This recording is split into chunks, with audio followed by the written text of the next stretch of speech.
Kune beti dzataita tiri kupura maso. Beti yanyorwa pabhodhi yaibvanzi 5 plus onzi dash box equals 8. Iyi haisi beti yekutsvaga answer yakapiswa kudhara kune 8. Pakutsvaga the missing digit. Ndo zvakafanira chiKristu. Mindiro ndiJesu. Saka iwewe na desha hawatokwanisa. Ukamuwana unoanza unaye. Nokuti mwana wako hakundikani.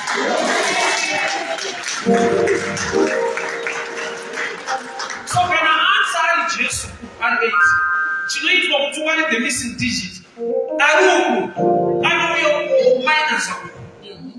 Saka Jesu ndiye shoko rava kunobvisa zvisingadiwe zvinodiwa zvinobatsira.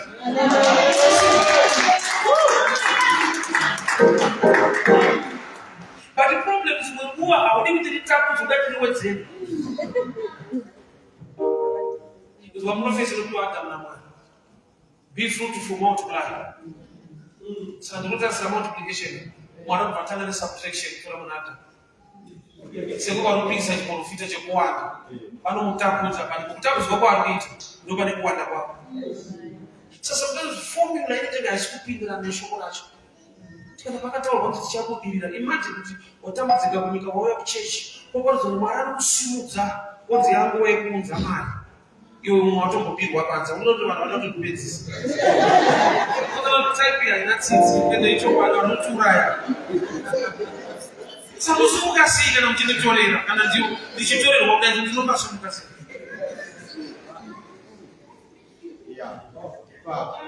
Eti ine femine. But munhu waMwari ari kuti pandanzwa kuti pane chasumuka pa8 chichienda mudenga, the abundance is coming. So tinoona unloka abundance is something small. Tiri kubva musea. Sea water is very salty. Mvura yemunyanza ine salt. Inofanirwa kunaya, inofanirwa kunaya iri fresh. Saka kunenekesa kuti sei pakudiwa chiri kubva mune zvinovava kuti pauye zvakanaka. Life iri kuvava iri kurema, but the principle remains the same. Hatina kufanana kuwana kwedu, chatakafanana ndiMwari akachinja upenyu hwedu. So there are times when the demand yaiswa pauri unotsona kuti uyu asi Mwari vatotirwisa. Kana madeclare abundance zvinhu zvakanaka, kusema vada kuti pane zvimwe zvinhu zvibve patiri.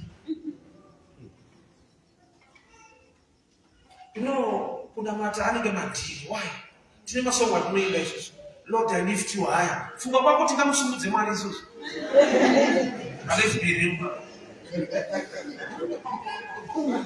Lord, I lift you higher. Iwewe manje. Utone plan yokuvasumudza izvi. Uyaisa pamusoro. Song yezva inotoreva inotoreva the opposite. Ende Mwari vanoziva zvinokureva kuti zvaudini. Akatosumudzwa ubviwe.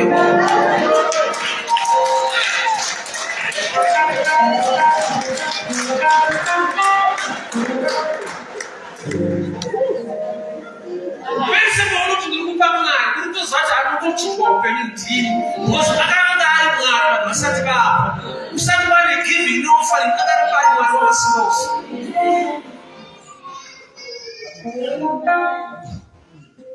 So mvura inofanirwa kunaya iri fresh. Pane demand pamvura inovava iri munyanza. So munhu waMwari nyanga anamata haina kunaya.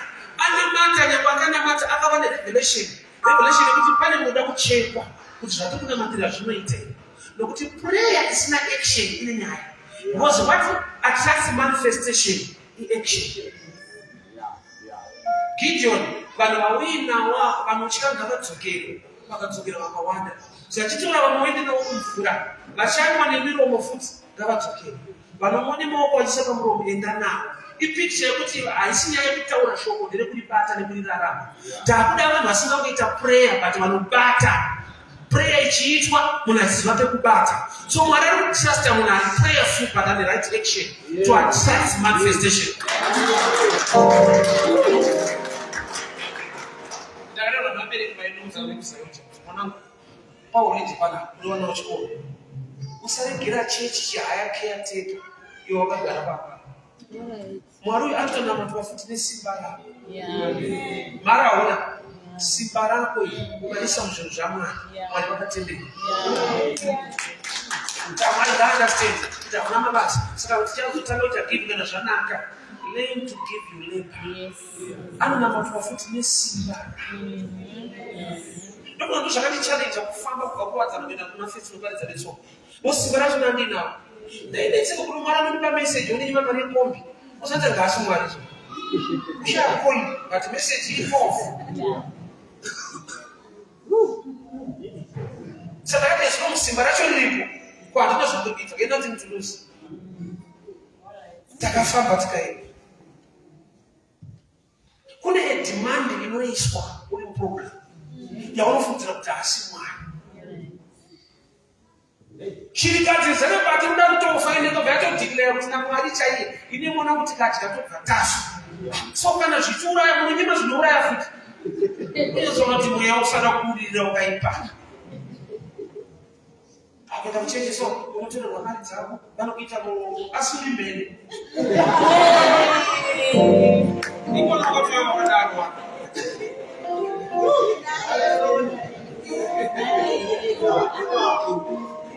Vanotora mari dzedu ndoinonzi mari here yeuinayo yaunototyira kuti ikatorwa ndafa. Yagara inotokuuraya. So amai ava vanoti nemwana wekuti ngadya tobva tafa. Saka namuti uchitoziva kuti ngadya munofa okunyima unokwana baba. Munhu waMwari atinoda kudyawo wotaiwa zvishoma. Ini mwana wekuti ngadya tinofa. So kana zvichitouraya kunyima munobva baba.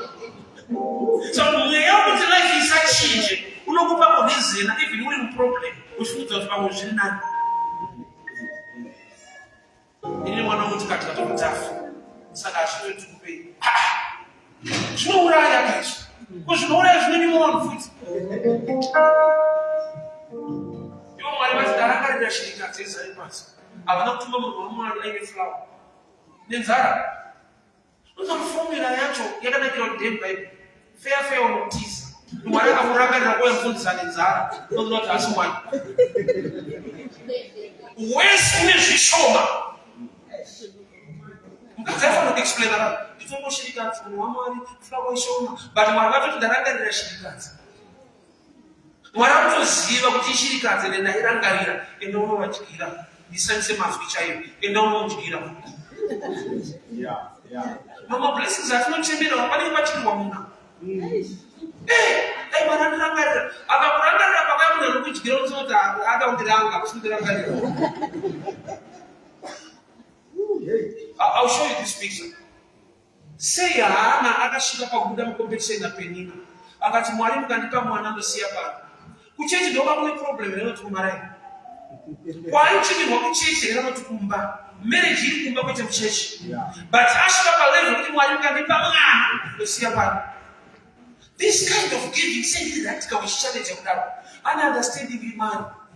Nokuti paanga tori pabarika nemwoyo wake iye asina vava. Zvakatomu expose kuti ndiani problem. Kana muri pabarika mwangaita mwana ukasaita zvakachena kuti baba akubereka iwawo kusiri. So amakiswa kudaro zvanzi murume wake Elkana andiramba achimuda. Saka ari understand kuti handina kudiwa nokuti ndaibereka. Ndakadiwa nokuti Mwari vaida kuti ndidiwe. So haisi nyaya yemwana ichachitikira marriage because yakatochengetwa asipo. Saka ndakutenda Mwari anogona kuita zvinhu zviite pasina zvikuitisa. Because Mwari akatoexpose kuti ndirambike. Giving yake their understanding haisi abundance. Yosono munhu anopa zvinonzwira tsitsi.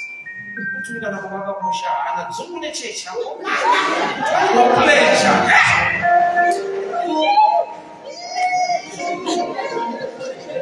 Giving in two realms, you give out of abundance, you give out of understanding. The code of abundance. Mwari ukanipa mwana ndosiya pano kokumara iri ndozvodi ndagara kutongodiwo usina mwana wacho. So akaita kuti ndidiwo kuti Mwari nokuti zvinorambisa mandiri zvitoripo. Ndaidiwa zvakafanana nemunhu ane vana ndisina. Ukazvaandastenda kuti muofisi yauri hauna mapepa mazhinji awakabuditsa ende ako akatoshota. Uri kushaya ofisi nevanhu vemuno vane mapepa akakwana. Iwo ako akatoshota. kuti nyazoti ukwane nguva yekupa mwana kuti dai Mwari andisimudza koka defense kaarikukulowera unoziva kuti mande chaizika kuti munhu wese vere mubiko rako wega unoziva kuti finish hautomboda process unoziva kuti finish zvinoita kuti vaite sekuti vanosvikangana kupasina basa nazvo ndiye Mwari wacho vanotoziva kuti hakusiwe munhu kana kune mitambo mayakuti experiment hauna vanozviziva chinoita kuti vambonyarara hakusi kuti ndo vanotsarira Mwari ane nyasha newe hana yekuti haubereki kuzitama you can imagine kurume akaita kuramba hana airamba unotokamisa ukazona adzibara musobereka toniisakadaemaini uramba chinaimana matiripa aiwaka but zvanzi murume wake aikuramba achimuda saka no revelation yaakawana kuti wega kuva nevana nosara nevana vazvinoita ndidiwe pano Mwari akandiwanira nyasha nokuti vamwe vangu chakaita kuti vadiwe vane vana vakawanda but kudiwa kwangu pasina mwana tewana sadobakati ini mukandipa dosiya pano saka penina hape vana kana one church ane vakawanda muabundance ukashaya revelation haupe muzvishoma une revelation unopa saka zvichikunetsa kuti bati ndine zhinji but ane dzungu nechechi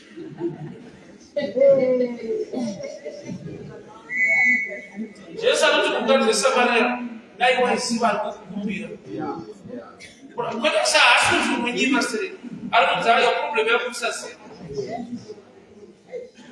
ere chinzwa makati manyembera anoita Masamaria maJudha atidzana apedzi kuenda papati tu tsive nderabangwa Jeko kwete rako ndakamchekwa naJeko pasi rako ende nezvipfuwo kana pazvinoto mombe iri kumwa pari kunyimwa mwana Jesu vari kunyimwa pari kwatesi kuti mombe dzinotomwa ndeye yakachererwa isu nezvipfuyo pachinyimwa munhu zvipfuyo zvichirwa ndakaidiscover kuchechi munhu anosaunza ofarira but kune mombe dzinomwa maKFC mumwe make zvivanhu zvake zvinowana but Mwari haiwani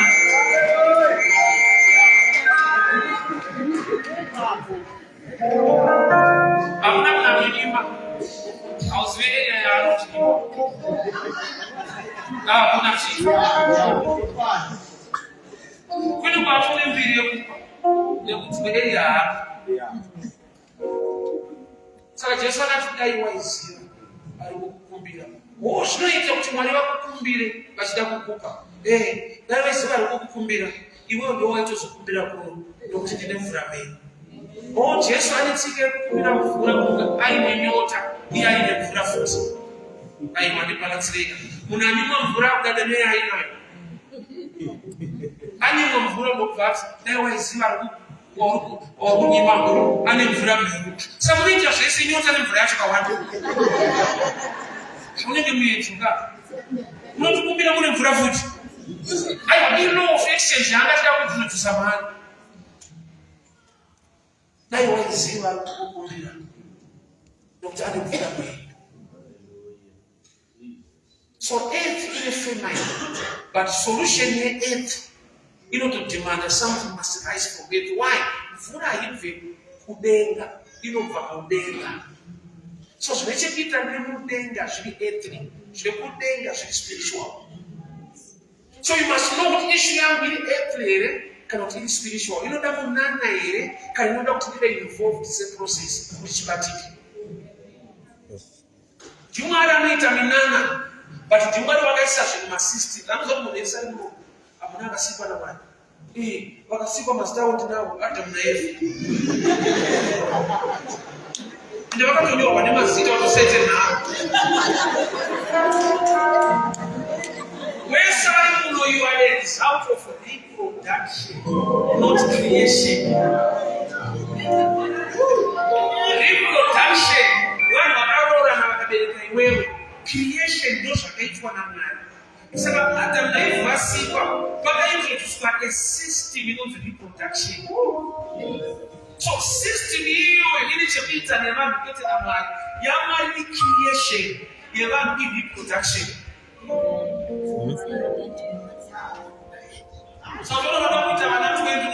No, it's because you're angry. Well, let me go this side.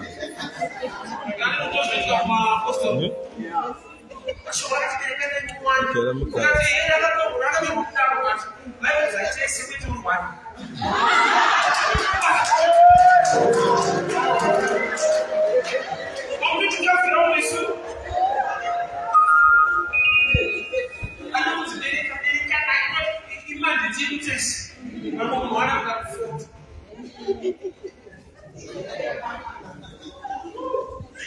The earth must contribute for a profit. So a prophetic word can come to you, but you can make instruction. Look at the prophet again. How do you have for instruction? The Holy Ghost to overshadow you. Because I have not been sure when you say, it's not a small movement. So I have a chance to have a right? When I put white shoes, I'm not going to do. I was going to see. We are saying that they are going to do. But one day, to defend the prophecy. What's your letter? Because I don't know what it does. No more means that I'm not going to do. What was the only reason? Why was no right prophet?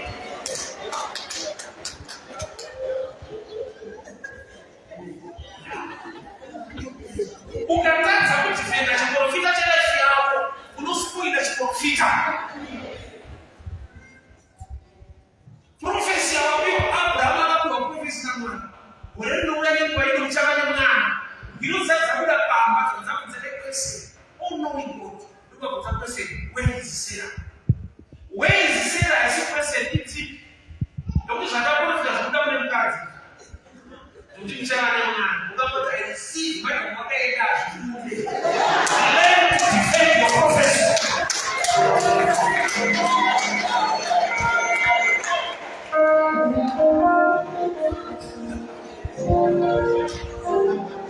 Surely is a miracle working God. But all of my issues are even system where man is involved for things to happen. Where is Sarah? I simply say, why? Because Abraham guy said, no, Sarah celebrated. Sarah, someone Sarah, you want to receive Isaac. Sarah cannot listen. The prophets will miss. So you don't Sarah in character sometimes. Your action sometimes. When your action is missing, prophets will never manifest. No matter what, not a prophet and a for attack and politician. So you know what is who finds a instructions how to live. Also, prophets, you don't only for instructions for manifestation. You want to piece of a piece of my best. What did I make that thing? Don't you know something about business? I walk out. We believe in prayer, but you follow things are not.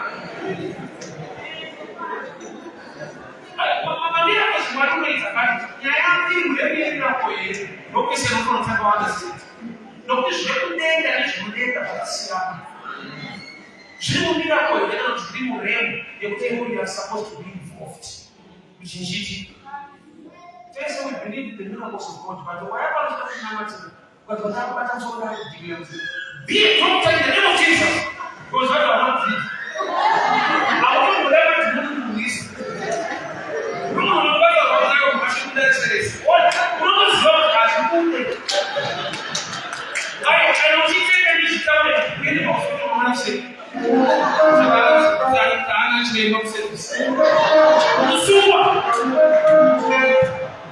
There are laws that govern the systems of earth.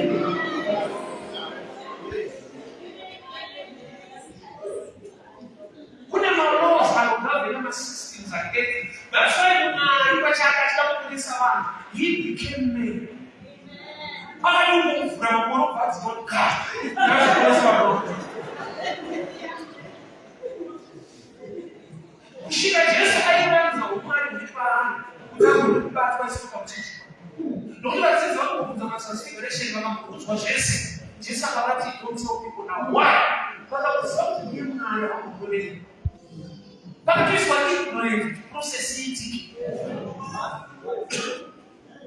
Baka mbele na hiyo mambo kujibuna hadi yale mwana. Ignorant hiyo ndio basi. Ndio basi ignorant hapo na mbele. Kwa salvation. He became man He has now police move. He became man. So when you must become man for things, certain things to manifest.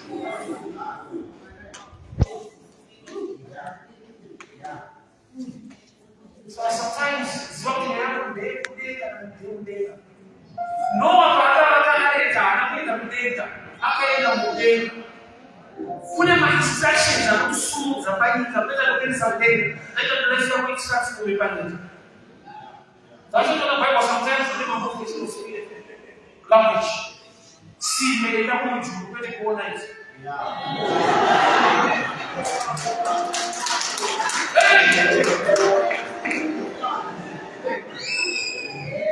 Jeremiah enda kuwe and service.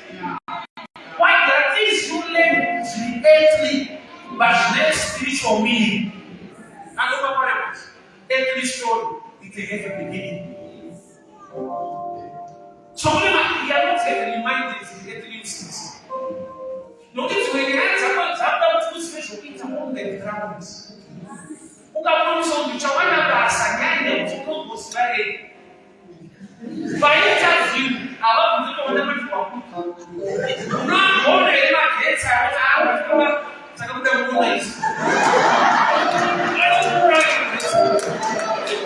Yes.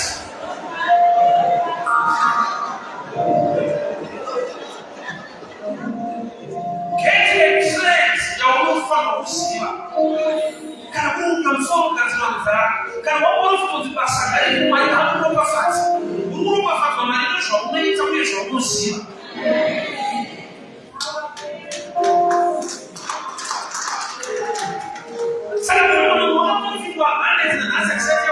Why?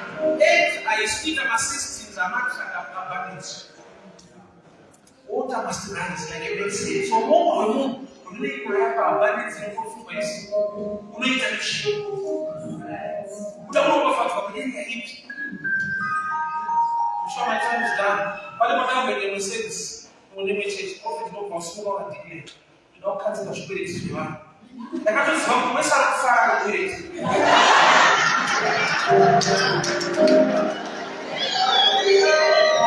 As was well, we stand here and see fair. Can you change your own accompany? What you don't have to way. That's why Elisha talked about in the last scene of the movement. I'm not much to just get it out.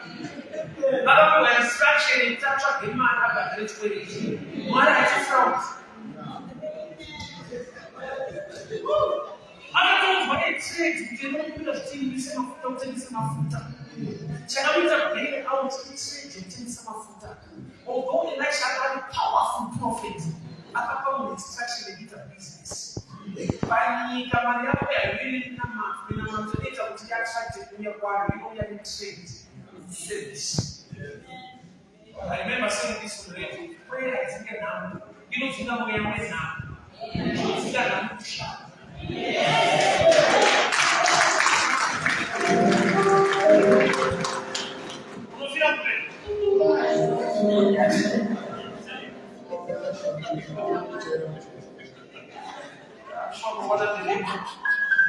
I want us to write something.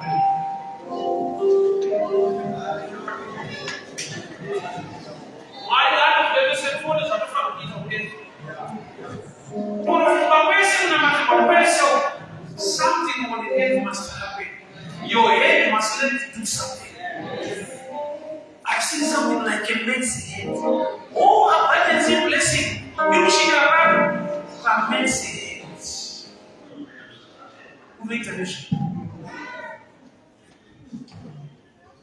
What in a short extension try to offer to you, but to no watch has watch better.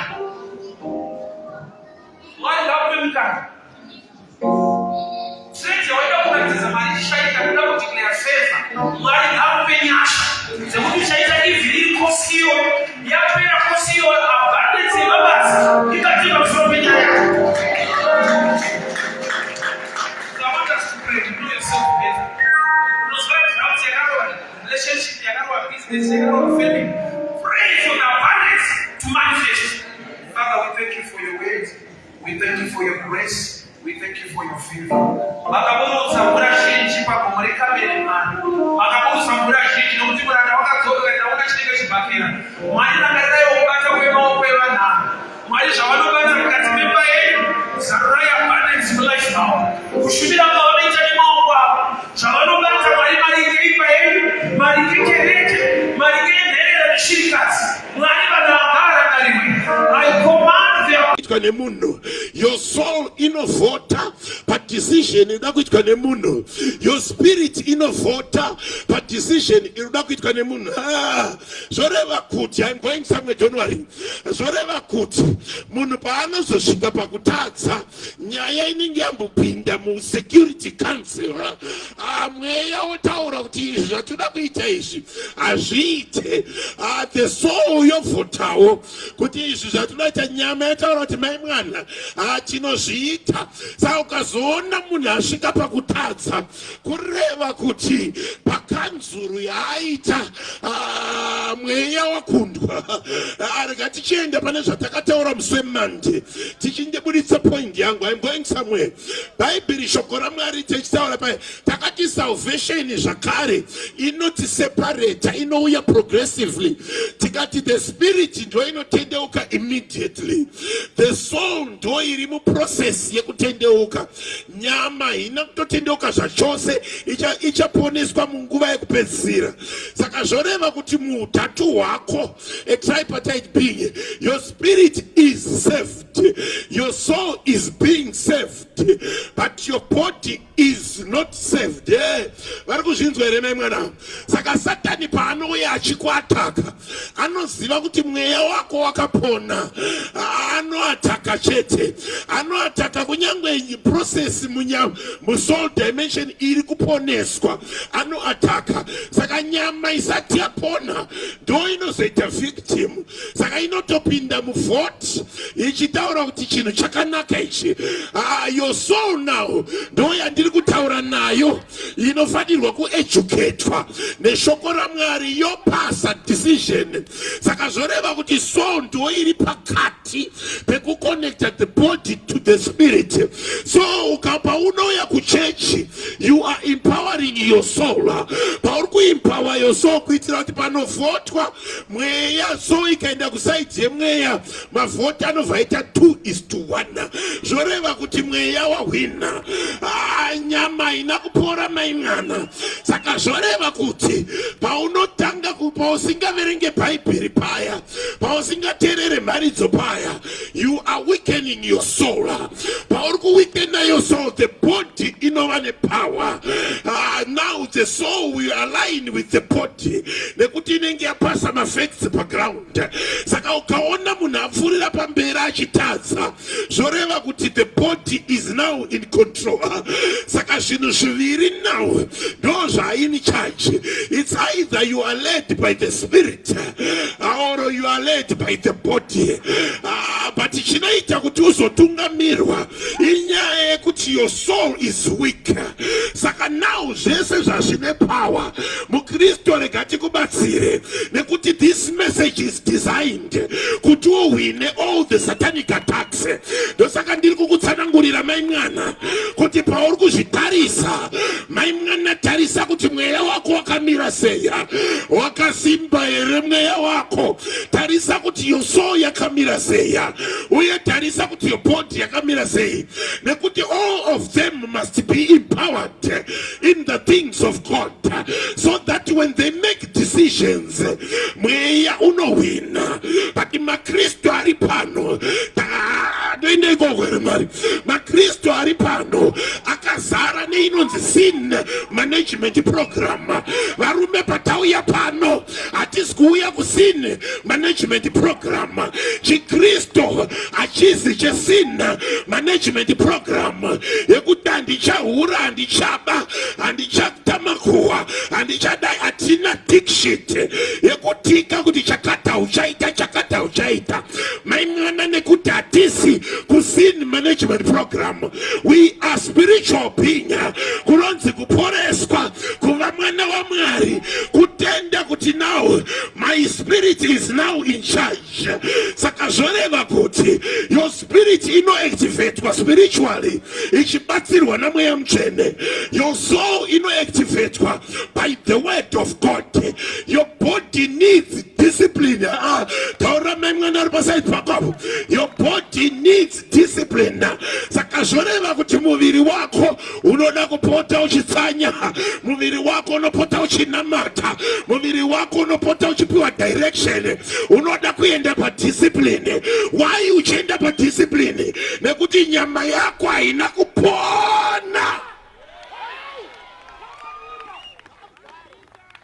Usashandise taitoro panyama. Azvinei kuti muri bishop manyana, azvinei kuti uri mufundisi kana ereta, nyama haina kupona. Unoita shura uri zvese izvozvo zviripo. Vanhu vakabvunza kuti zvaitika sei, ndogara ndakaudza vanhu kuti inyama iyo yaleka discipline.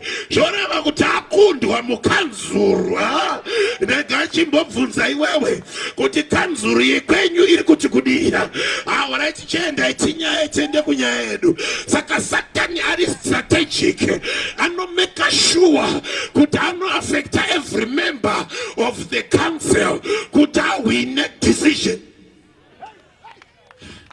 Bhaibheri shoko raMwari rinofarati Eve achitarisa zvoreva kuti the soul dimension yanga yakutarisa ichiona kuti nyaya yedu yakamira sei, inonzi the last of the eyes, and the flesh of yapiwawo nyaya kuti at least tinoguta and fruit iro rinonaka. The flesh of yachiwapa 40 mweya wake zvikanzi no munofanana naMwari naimwana, the spirit ikapindira yobva yaatakwa. Saka 3 weapons dzanoshandisa.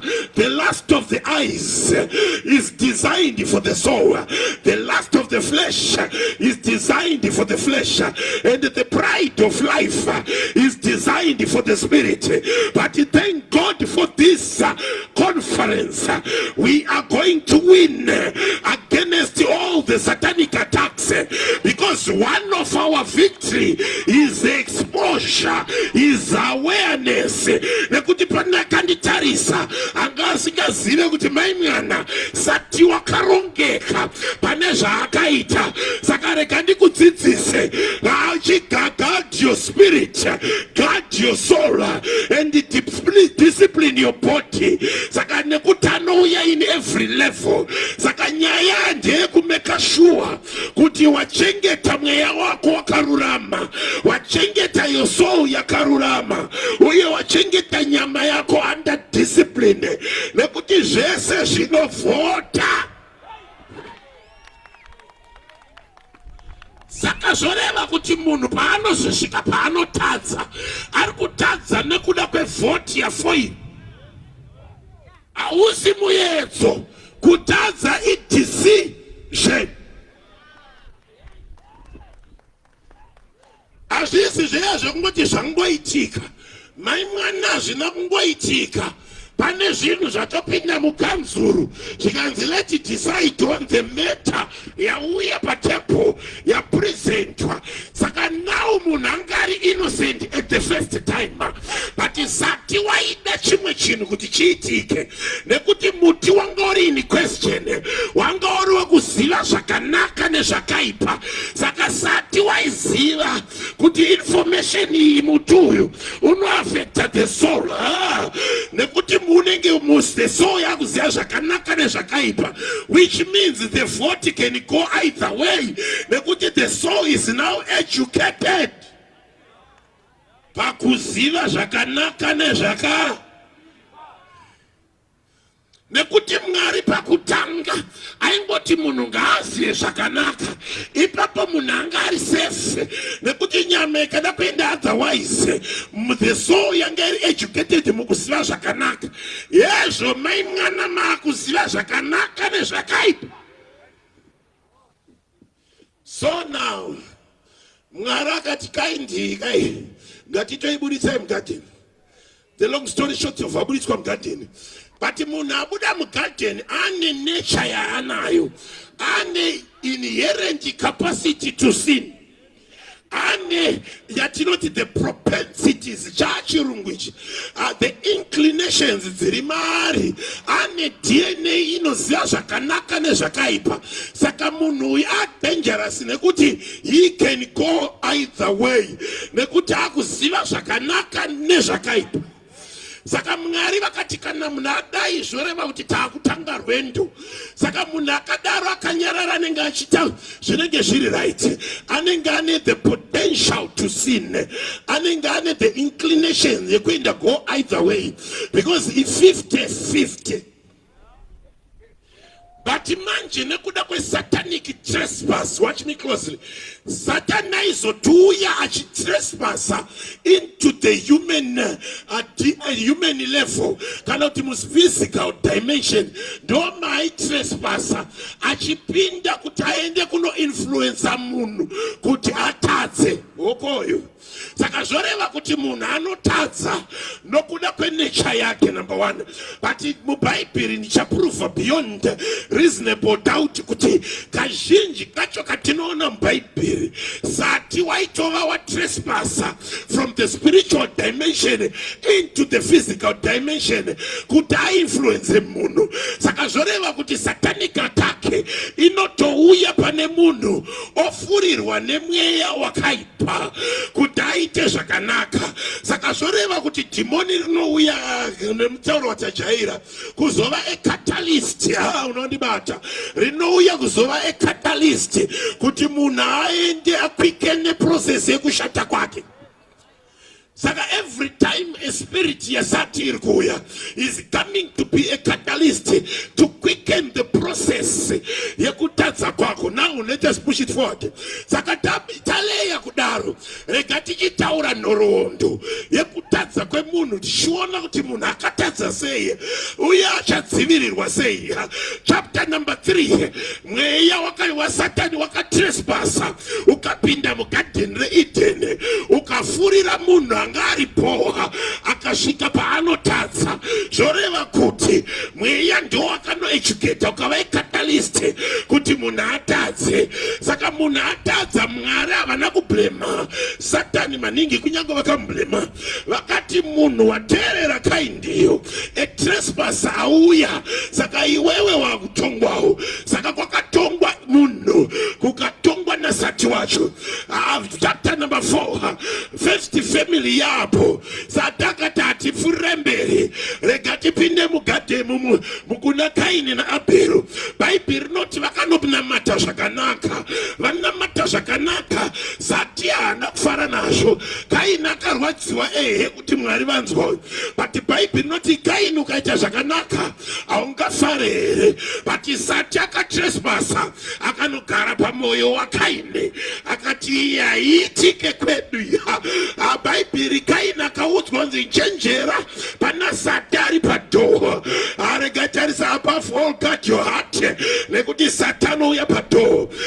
Varume dzatachienda padhoho ndo paunoona Kaini asina mbobvira akadzidza kuponda, ndo paakatanga kuita first murder.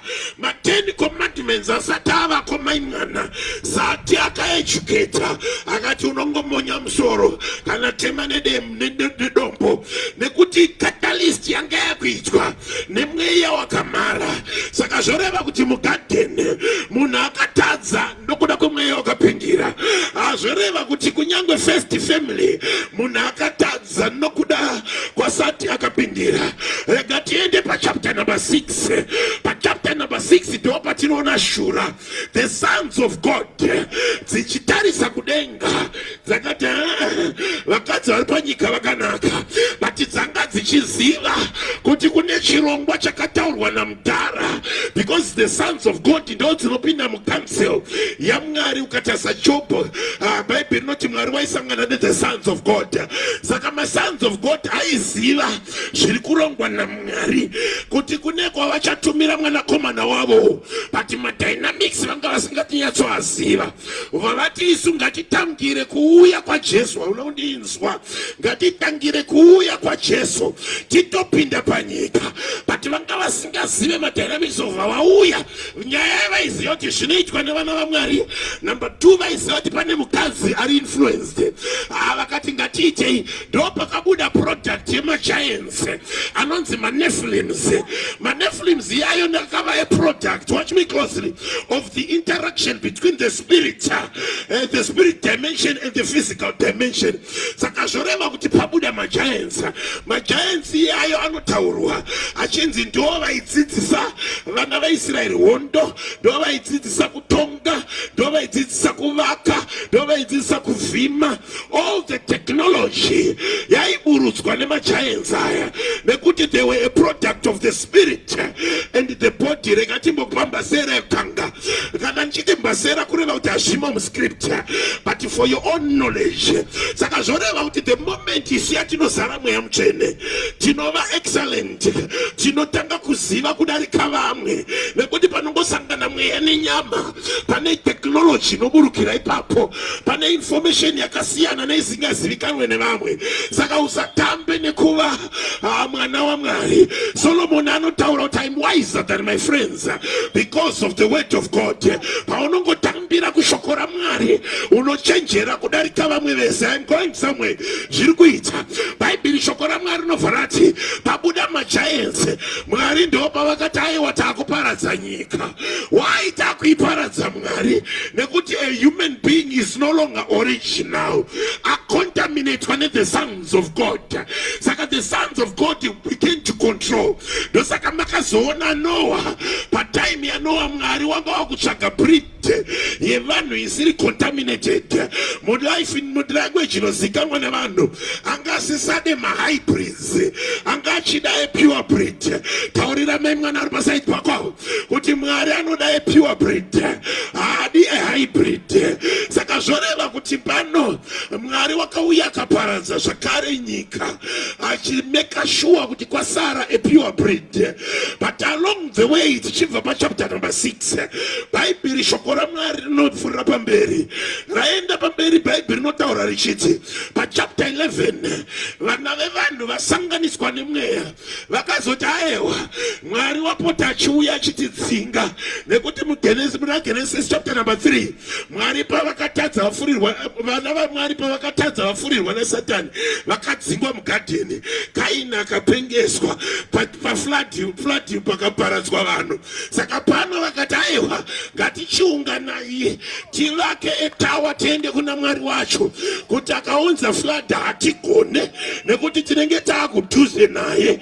Vachifurirana nasati. Mwari ndo paakaona kuti kaindi yavanava havakuda kugadziriswa.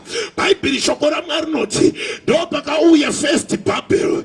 Pakauya first nekuti first pane second, nekuti second yacho ndo pakaburuka mweya mutsvene. Apa pakaburuka mweya mutsvene ukakonfyuza mutauro, pakaburuka mweya mutsvene pechitu vakabatanidza mutauro. Paterega tifambe nepapa vakaburuka mweya mutsvene wakaburuka ukapesanisa mutauro kuti vanhu vasave organized. But nokuda kwokuti vanhu vairega kuva organized, Mwari akati regai ndichitanga rudzi rwangu. Vatange rudzi rwavo vakanotanga naAbraham. Vatanga naAbraham ndo patinonzwa the whole story yaanotanga the dispensation of promise. Achipedza the dispensation of promise vachienda kurenje Mwari ndo paakaburutsa murayiro. Papa Mount Sinai Mwari wakaburutsa the 10 commandments. The 10 commandments now yanga yakuuya kuzodhila hokoyoyi, yanga yakuuya kuzodhila ne the solical dimension. Nekuti munhu uyu anga asisina mweya, nekuti vakasiya mweya pavakatadza pekutanga. Vakati regai tivape murayiro, but murayiro hauchashanda nokuda kwokuti munhu uyu asisina mweya. Mweya unovhota zvakare. Watch me closely. Sei maedheni achiita easily kutadza nekuti havana a strong spirit. They have a soul and a body. Saka zvoreva kuti there is one missing link. Pese pavanoita zvinhu vanotoita nemoyo wese, nekuti the soul is not educated and the body is haina kuporeswa and the vote of the spirit is not there. samusafunge kuti havazire zvakanaka, vanozviziva bhati. Endanobvunza Pauro kuna Romans imba sera imwe, anotaura achiti varume, ini ndinoziva zvakanaka kokoyo iyi, zvakanaka zvandoda kuita handizviite, pandinoshuvira kuronga zvakanaka nekutoita zvakanaka ndinowanikwa ndichiita zvisizvo. Why ndiri kuita zvisizvo? Nekuti chivi chinogara mandiri. Zvoreva kuti baba mukuru ava vakaenda kuvhoti vanoonekwa vachirohwa ma2-1 nekuda kwokuti mweya unenge usisina pawo. Saka usatarise kuti patakutodaro pakureva kuti ndakutaura statement iri dangerous, pakutoreva kuti munhu asina mweya hafa akaita right. Nekuti kana vachingovhota anoenda ku-wrong side chete. Varozvinzwa here memwana? Saka kana yadaro zvoreva kuti panotane munhu ane murayiro 10 commandments, but pavaitraya murayiro vaionekwa vachidyiwa muvhito power, but paizoshandiswa fear yainoaffecta the body yaiudzwa kunzi baba mukuru mukatadza munourayiwa, mukatadza munopiwa punishment. Pari kunzwaro kutira kuti body ive disciplined, kuti regai tingoteerera but tanga tichizvida, haregai tingoteerera nekuti kune punishment. Ndosaka muchiona vana vevanhu nhasi anotonza akaba anoendeswa kujeri. Saka unovhundutsira mwana nejeri. Chauri kuvhundutsira mwana nejeri inyaya yekuti uvhundutsire nyama isina kupona, kuti mai mwana munonodya sadza nesauti uko, mai mwana munonogara uko kusina intaneti kana foni. Saka bhodhi yodisiplinika nokutya jeri. Bati kunyangwe jeri ririko, majeri yawo akuzara nekuda kwekuti vanhu vari kudyiwa muvhoti nekuti makandidates haana kukwana.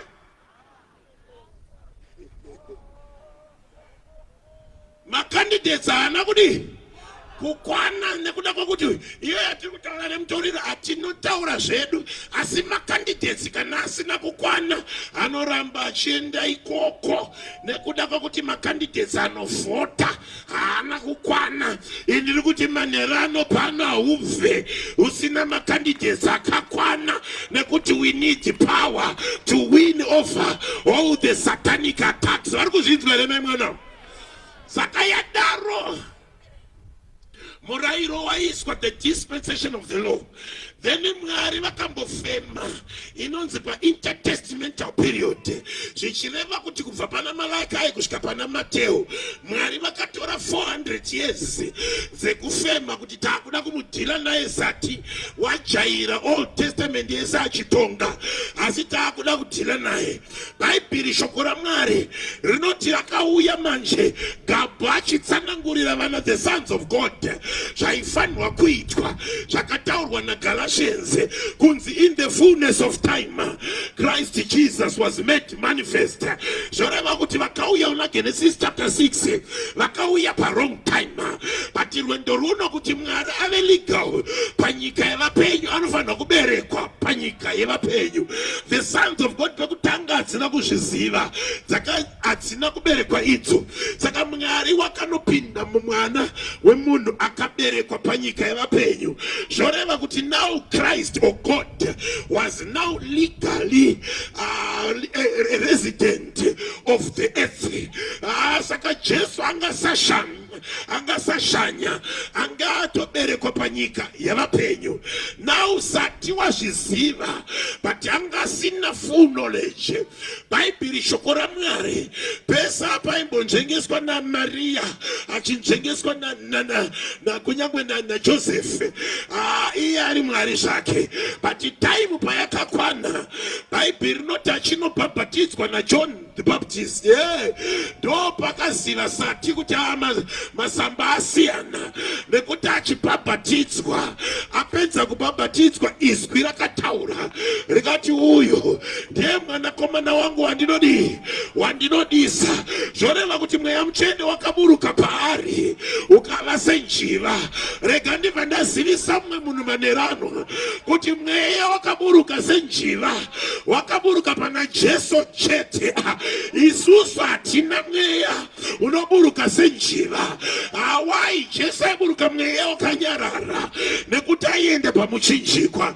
Saka aida kunzi aite tone down. Asi mai mwana Yesu tine mweya unoburuka semoto. Hauna kuninzwa nekuti mauri une judgmental power.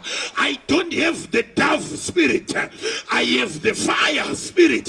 Saka ukatarisa mapentecoste vakatoona uri moto uri kuburuka. Moto unoreva kuti unopisa chese chisiri chamwari, wopurifya chamwari. Saka zvoreva kuti mweya waMwari uri panesu uri kutouya kuzojaja maitiro ewakaipa pakati pedu. Bhaibheri shoko raMwari rinovharapfuura pamberi. Jesu agamuchira mweya mutsvene. Tapana Matthew chapter 3 verse number 17. Bhaibheri rinoti wakatungamirwa wokoyo nemweya kunoenzwa nasati. Hauna kundinzwa.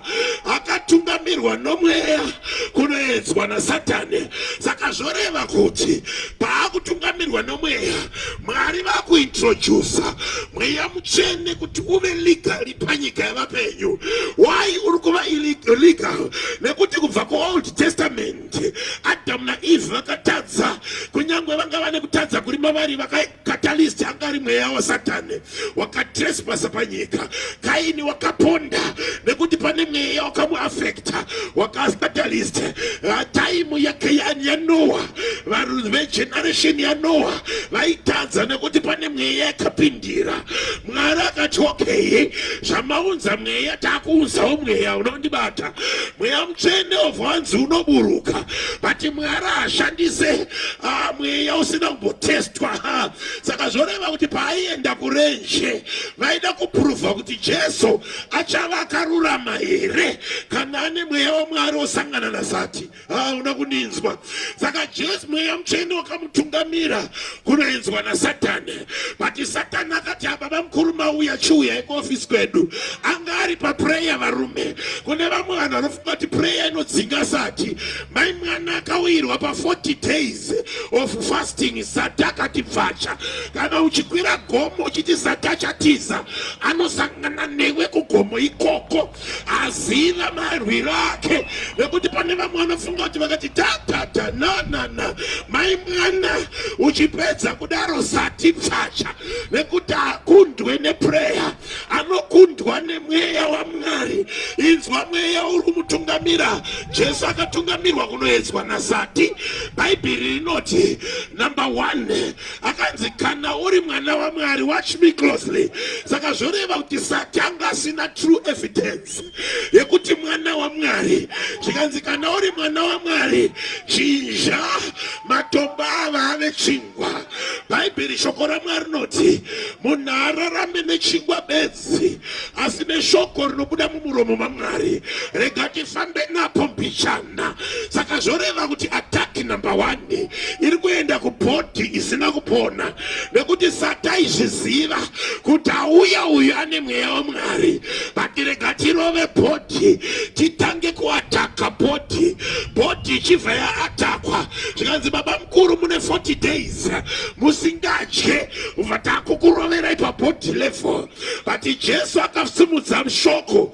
Why okairege ngopambasera? Why mazwi aJesu apa aikota mavhesi aishanda nekuti the word of God is the sword of the spirit. Saka zvoreva kuti ukatakura vhesi uri usina mweya mutsvene vhesi harishande. Unaundinzwa. Saka vhesi rinoshanda kana una mweya mutsvene nekuti paunoritaura it becomes the sword of the spirit. Saka mashoko aitaurwa naKristu anga atori munondo kuna Satani nekuti mweya mutsvene anga aripo. Mai mwana musafunge kuti mukabata Bhaibheri mukaritaura murimi harishande kana mweya asipo, nekuti rinoactivate kwa chete na mweya mutsvene. Enda kuna Genesis chapter number 1 verse number 2. Mwari haana kungotaura bedzi in the absence of the spirit. Mweya mutsvene waitenderera pamusoro penyika. Mwari akati let there be light, and there was light because the spirit was there. Saka zvoreva kuti definition ya mweya mutsvene yatinototanga kuona, mweya mutsvene is the manifester of the word of God. Without the Holy Spirit, the word of God cannot materialize. Pamuri kuuya mangwana kuzorapa yatiri kutemba nayo mweya, nekuti mweya mutsvene kana uriko tikati pora ndiwo unoziva kuuraya virus, bacteria nefungi, nekuti mweya mutsvene is the manifester of the word of God. Mwari ngaatibatsire. Kune vamwe vanoziva bhaibheri muno stereke asi vachitadza stereke, vachirikota stereke, vachitadza stereke, nekuti mweya mutsvene bedzi unoshandisa shoko raMwari kuti uve munondo. Vazvinzwa here mai mwana? Saka zvoreva kuti zati akanotanga ne the last of the flesh, apedza pa the last of the flesh according to Matthew, akasimudzwa pakakwirira, aratidzwa zvese, adopedza hereni, aratidzwa zvese. Bhaibheri rinoti akaratidzwa the glory of the world, the functions of the world, aratidzwa zvese. Bhaibheri rinoti kana muchida izvo baba mwana pfugamai namate aizvo zvese munozviwana. Saka iyoyo yanga the last of the flesh. Saka zvoreva kuti the solical dimension yanga yarohwa, achikwidza akananga kumweya. Satana kuneta varume akakwidza akaenda pamweya pacho akati ayo ngatichitaura mavhesi kunoku nekuti taakulevel yomweya. Bhaibheri rinoti ukaona Satana akukushandisira bhaibheri akutamba nekumweya, nekuti anoziva kuti mweya wacho unoziva bhaibheri.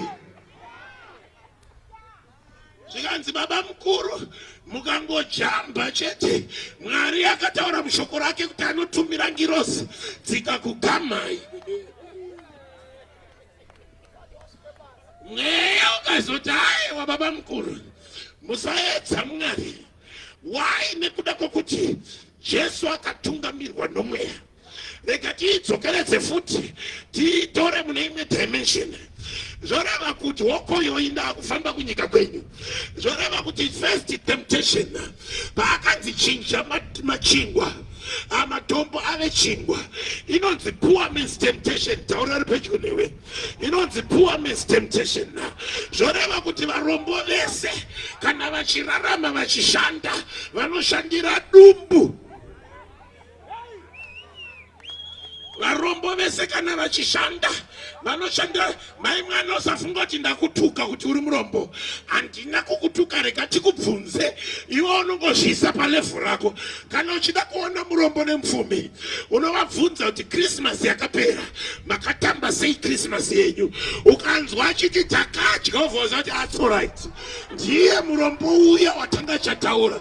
Ukanzwa vapfumi vese vanoti takanoona kuVictoria Falls, tikaenda kunoona makomo, tikanodi vese vanoshandisa meso vhoza kuti vapfu.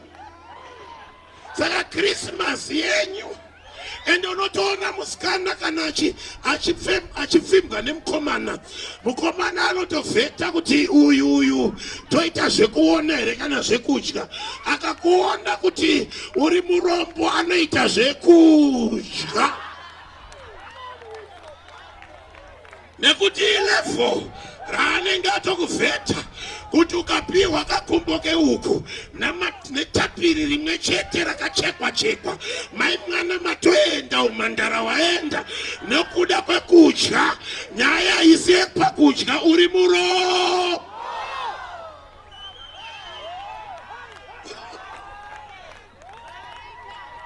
Saka yoreva kuti iwe unongozvivheta wega. Kuti pa Valentine munhu akauya nemaruva neakauya nechokoreti unoenda neupi? Hauri murombo unoenda newechoko. Right. Ukatopiwa maruva unoti anotyiwa uvoti that's all right. Uyu murombo.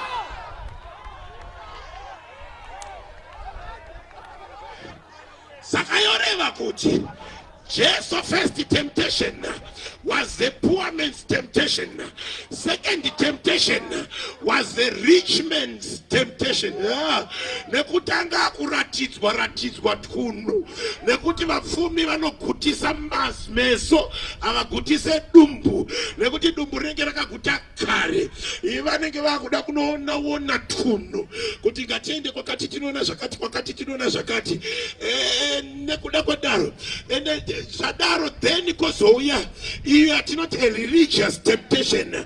Religious temptation ndo inoitika muchechi okoyo iyi ndo yaanoenda achinoti enda unoita munana panapa ndinenge ndichimanikidzwa kuti dai ndaita kashura kuti vanhu vandigamuchire. I religious temptation yekuda status yekuda zvituro muchechi zvinoedzwa nekuti hauedzerwe. Imwe yadza temptations panze pechechi but iyi inoitirwa mukati church. Mavhesa achivhurwa vanhu vachirasika. Tine maprofita ari pano nekuda kwokuti anenge akati title reprofita nepaasina kunzwa anongoda kutaura nekuti iye anenge ane temptation yereligion kuti vandione kuti ndiripo.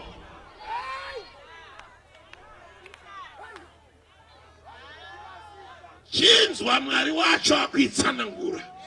Bhaibheri rinozoti mweya wapinda pesapa wanga wakuchiti akabva papa akabva kumugati akabva kunobhabhatidzwa azere nemweya waMwari but paakabva kunoedzwa Bhaibheri rinoti Satani akamusiya kwechinguvana zvoreva kuti akati I will be back wandikunda nhasi asi ndichakudzokera.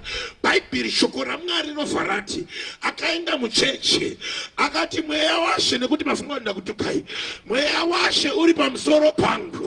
Watch me closely. Wakandizodza kuti ndiparidze vhangeri kuvarombo nekuti first temptation was a poor man's temptation. Ndosaka mweya uri paari wakunobata varombo wakandizodza kuti ndisvinudze mapofu nekuti second temptation yange rich man temptation yakuda kuti vanhu vaone.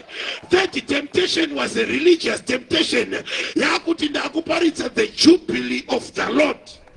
Saka zvoreva kuti paunopinda muyedzo your spirit is calibrated to be able to master the temptation.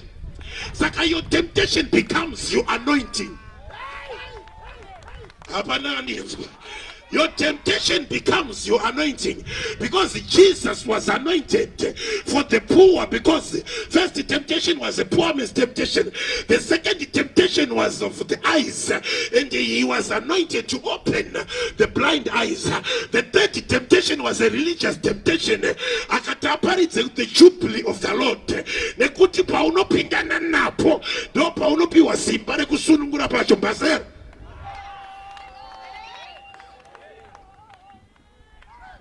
Basera yedu iri kuti saka iwewe ukakunda dambudziko rako you become a master wedambudziko iroro.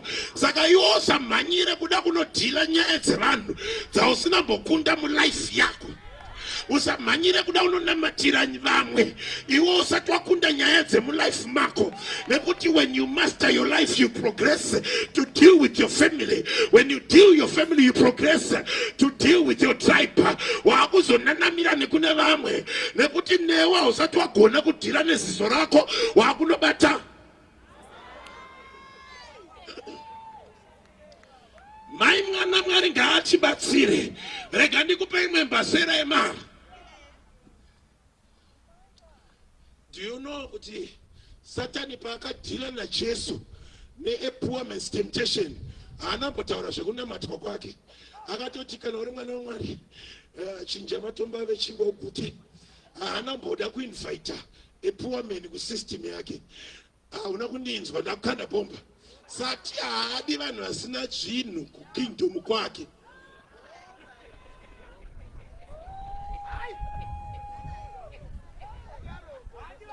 Ndosaka Babylon Nebukadnezar akatora vese vakachenjera vese vakafunda vese akaenda nevapfumi vese nevakarongeka vese matechnocrats ese vakanoita 70 years vari kuBhabhironi. Hazvireve kuti kuIsraeri kwanga kusina chinhu.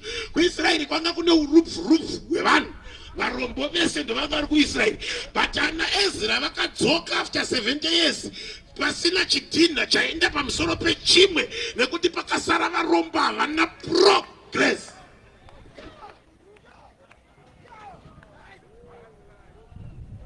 Chibvunza kuti tikadzoka next year munenge muchiri ipapo here, unovhaza kuti ndiri murombo kana kuti rega tifambe nebhora mai mwana. But paanoenda to a rich man achimuratidza zvese, watch me closely, because it was a solical dimension. Akavha ati pfugama undinamate, unoninzwa. Ndosaka muchiti vese vaita mari vakatengesa their soul. Kwamunoti kutengesa the soul kungonamata opiwa tunhu. Unakundizwa. Pane vanizwa here. Akati pfugama kwese kunyama kwaana kuti pfugama undinamate, but nekuti anoda kupfugamirwa nevanetku. Uyu ndo akati chipfugama undinamate, ukandinamata ndokupa zvese.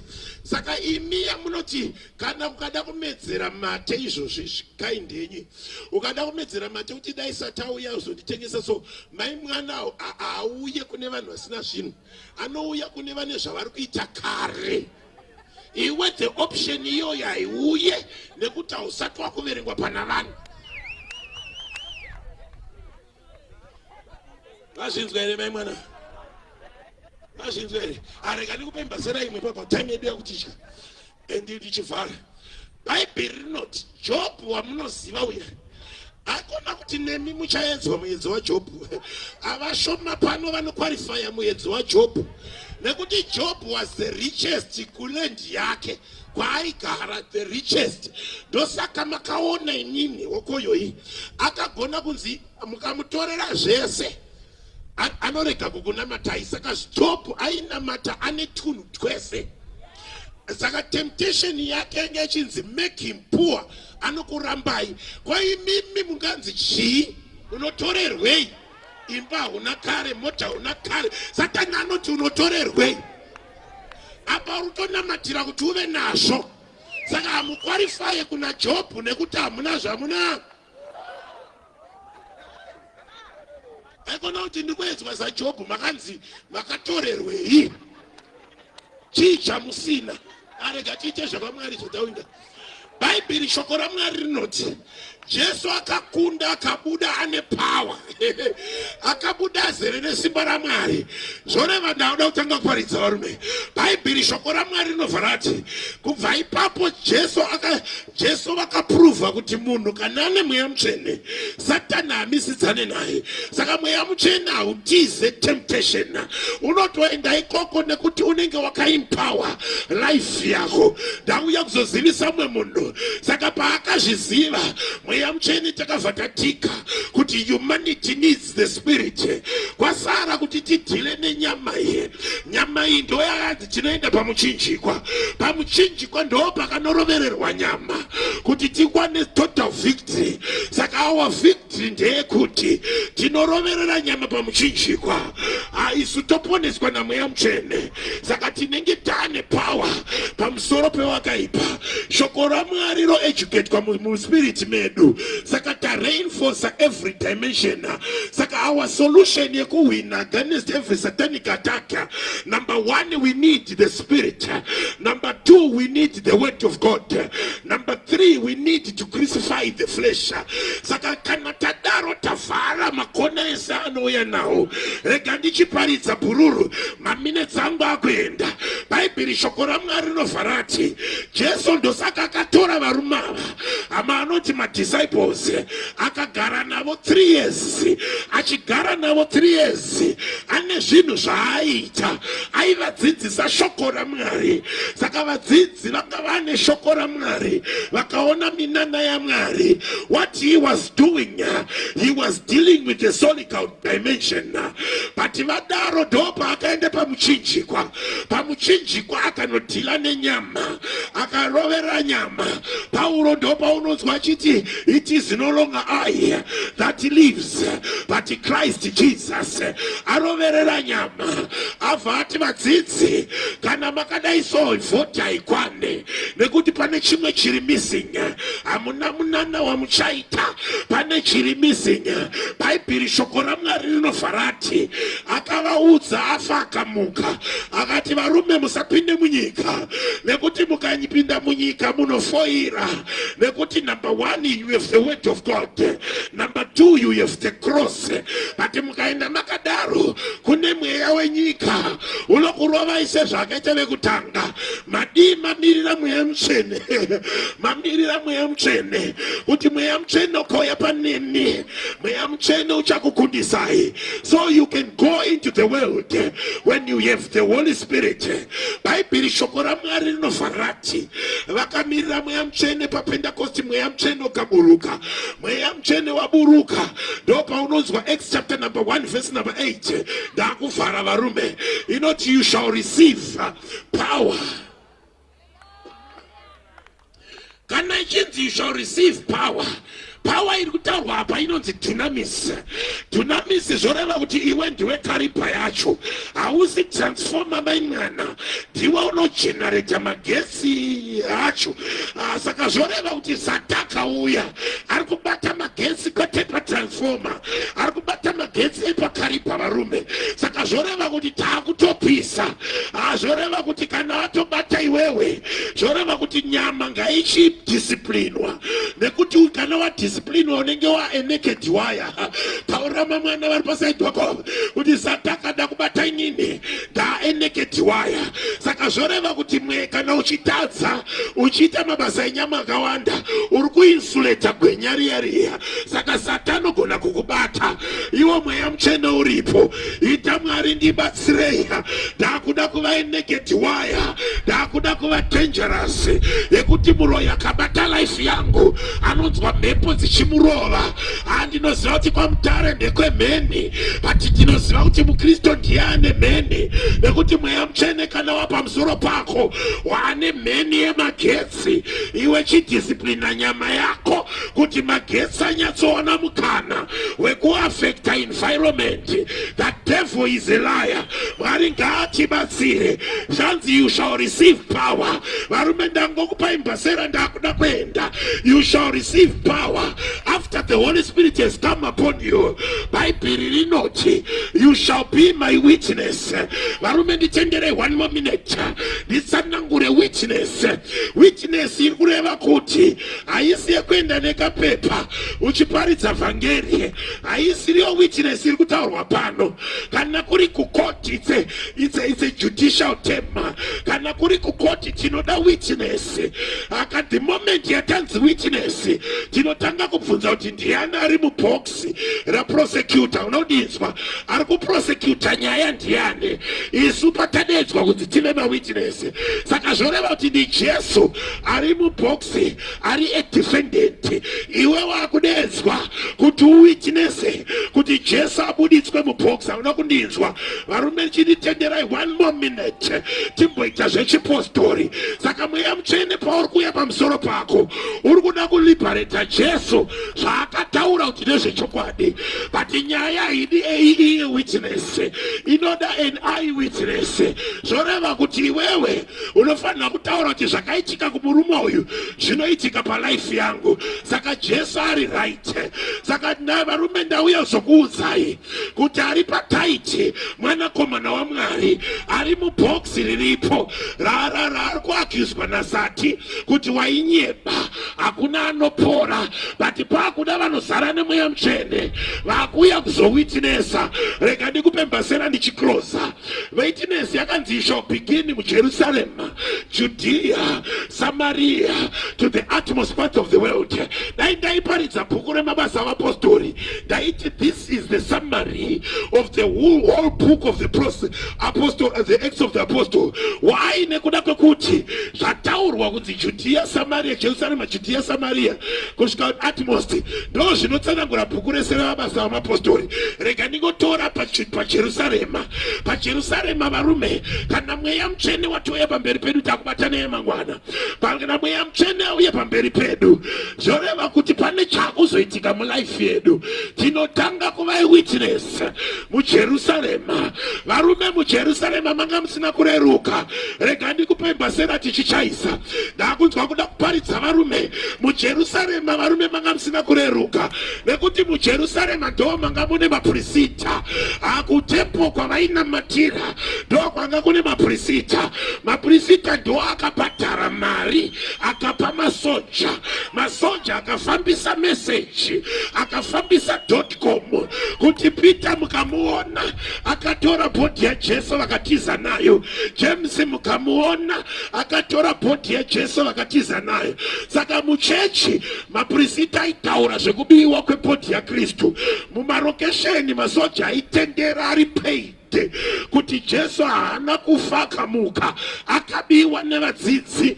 Ende vadzidzi pavanga vari muupper room zvaitonzi hamusi kuvaona vakatohwanda. Ivo vakamirira mweya mutsvene. Varume Mwari ngaatibatsire Jerusarema haipindike nekuti kune meseji isiriyo. But ndo panonzi mweya kana wauya enda kune makuhwa ikoko, enda kwawakarongerwa ikoko, enda kwausingagamuchirwe ikoko. Varume kuti shoko raMwari rinonakidza, enda kwausingadiwe ikoko. Bhaibheri shoko raMwari rinoti Peter paakazara namweya mutsvene rinoti akaburuka akaenda kuchechi panguva dzekunyengetera. Varume hakuendeke kuchechi nekuti kuchechi ikoko dai akasvika asina mweya ainorohwa navanhu kuti waitinyemera naJesu murimi makaba Jesu. But akaenda azere nemweya panguva dzekunyengetera. Rega nditaurire mumwe munhu pasera. Iwo ukataurwa kuchechi makuhwa unotorega kunonamata. But Peter aizviziva kuti mupurisita ariko akatenga masoja kuti blackmail me, kusvibisa zita rangu, asi akaenda kunonamata. Rega ndikubvunze iwewe kuti sei uchingoti ukakanganisirwa hauchaenda kuchechi ukangonzwi dai vanditevera. The devil is a liar. Peter akati taurai zvenyu, rongai matare zvenyu, chechi handiibude. Ndinoramba ndichinamata varume kunyange mataura zvamunotaura nekuti kune mweya mutsvene unondigadzirisa. Bhaibheri rinoti Peter achienda kuchechi kwaari kuziva kuti kune nyaya iri kufamba. Achisvika pagedhi akanzi namweya mutsvene baba mwana chitambai neari pagedhi beautiful. Vakaenda pane murume anga ari chirema for 40 years. The devil is a liar. Mwari obva vaita munana pamurume uyu. Vaita munana akati silver and gold I have none, but such as I have I give unto you. Rise up and walk. Bhaibheri shoko raMwari rinoti murume akakwakuka akatanga kutungamira kuenda kuchechi. Ana Peter vari kumashure. Ndauya kuzozivisa mumwe munhu kuti pane announcement yemunana yakuenda kwawakarambwa. Pane announcement yemunana yakuenda kwawangosingagamuchirwe. Pane announcement yemunana yakuenda kubasa kwawangotadza kupromotwa. Pane announcement yemunana yakuenda kwawakarorwa nekuti takukunda varume. Reba shika inzwa varume. Mwari ngaatibatsire. Tinopedza chete, tinopedza takawina. Peter achisvika, Bhaibheri shoko raMwari rinoti vanhu vese vakatungamira achimhanya achiimba. Munana wako uchakutungamira uchimhanya uchiimba. Iwe uri kumashure. Varume mweya mutsvene kana wauya, ma.com akataurwa muJudhea haamire varume nekuti kuna Mwari wakuzotisunungura. Haisi nyaya yekutsvaga nyaya yekuzvidhifenda. Mweya mutsvene uri pakati pedu unotisunungura. Peter achipinda, amuri achipinda, hanzi chechi yese yakatarisa kumashure kwanga kune chirema chiya changa chasimudzwa. Bhaibheri shoko raMwari rinoti vanhu vese vachishamisika vachibvunza kuti zvaitika sei. Peter pacha akati Jesu wamakarovera retabo shakamayanda. Jesu wamakarovera ndiye aita shura iri. Peter haana kuzviisa paposta, Peter haana kutanga chechi, akati Jesu amakarovera. Varume, kana taita munana ngauitwe naMwari, kana toita zvekwamwari ngazviitwe naMwari, tikaprofita ngazviitwe naMwari, kana tikashandiswa hazvisi zvedu. Peter anoti musatarisa inini, pane wamakarovera akafa akamuka, iye ndiye aita izvi. Ngati ndiri kuzvinzwa manherano kuti pane akaenda pamuchinjikwa ane shura rako manherano, pane akaenda pamuchinjikwa ane munana wako manherano, nekuti panofanirwa kuva neevidence yekuti Mwari anogona kutaura kuita zvaakataura. Saka pavakazviziva dotcom rese rakabva rapera nemunana wane. Ndiri kutaura kune vakapomerwa vari pano vane nyaya dzavanadzo. Kuna Mweya Mutsvene varume anoti kwauchaenda hauronge mazwi, iye anotungamira. Ndiri kunyengetedza Mwari manherano, kunyangwe tatononoka kuti uri kubva pano nemunana wako Bishop vachiuya, ndiri kuti tungamirwa nemunana wako, nyasha dzichionekwa muzita raMambo Jesu. Nyasha dzaJehovha ngadzionekwe mulife yako. Haungotungamirwa chete. Inzwa Dhavhidhi anoti unyoro nenyasha zvichatitevera. But pane miracle yawakubva nayo pano, yakunotaura zvakanaka pamusoro pako mangwana. Wana mukana wokunyengetera pamberi paMwari, nekuti ndiMwari wakatendeka, akagadzira recipe yekuti tinokunda. We are going to win every satanic attack. Nokuda kweshoko raMwari, we are going to win every satanic attack. Nokuda kunyangwe kwemchinjikwa, we are going to win every satanic attack. Nokuda kwa Mweya Mutsvene. Ita Mwari ndibatsirei manherano, handichada kudefeatwa again, handichada kuti miedzo yasimuka. Ndiri kuti Mwari help me to empower every member of my being. Tisvike patinokunda.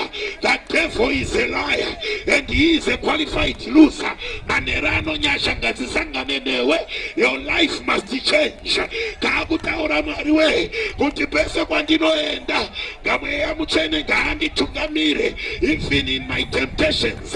Mweya Mutsvene ngaanditungamire, andikundise hondo dzose in the name of Jesus.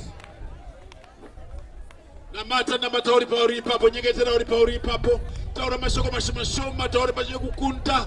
Uri mukundi muna Kristo Jesu. Uri mukundi na Jesu tinosvika kure. Na Jesu azvirambe. Na Jesu musimba reMweya Mutsvene. Simudze maoko ako unamate kuna Mwari munhu wese.